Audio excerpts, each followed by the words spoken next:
Wala pa ko nagbukbang ron mga kabanding. Ang akong gibuhat karon manglimpyo sa karon para matuwa ako masing.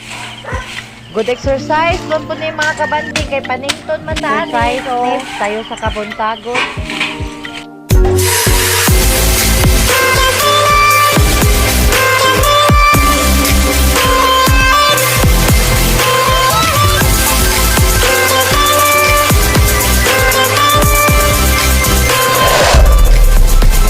Maayong buntag mga kabanding.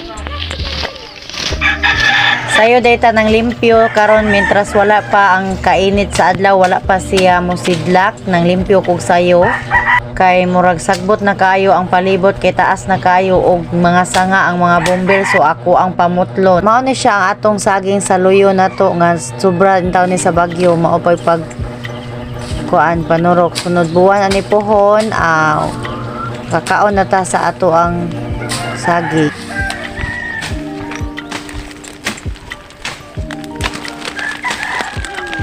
Sa unang panahon mga kabanding di ay during my elementary days nako is manguha ko og lawg sa among hayop, baka og kabaw.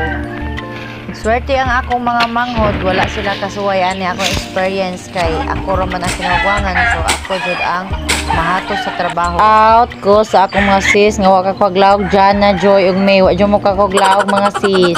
Ako ra gyud. Kani akong gigabron mga kugon o uban mga tagik-tagik ug uban ng mga sagbot.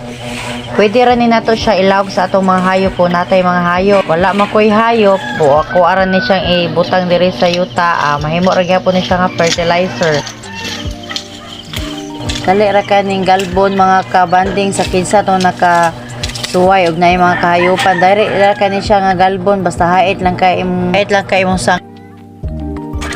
No, nagipaningot na mi kay hunong pamantaron og wala pamantaron nagmukbang o magpasingot sa taros atong lawas para manggawas ang atong mga tambok sa atong mga tiyan, mga bilbil na to. Grabe na kato sa pansingot. Slice na kaikuan eh.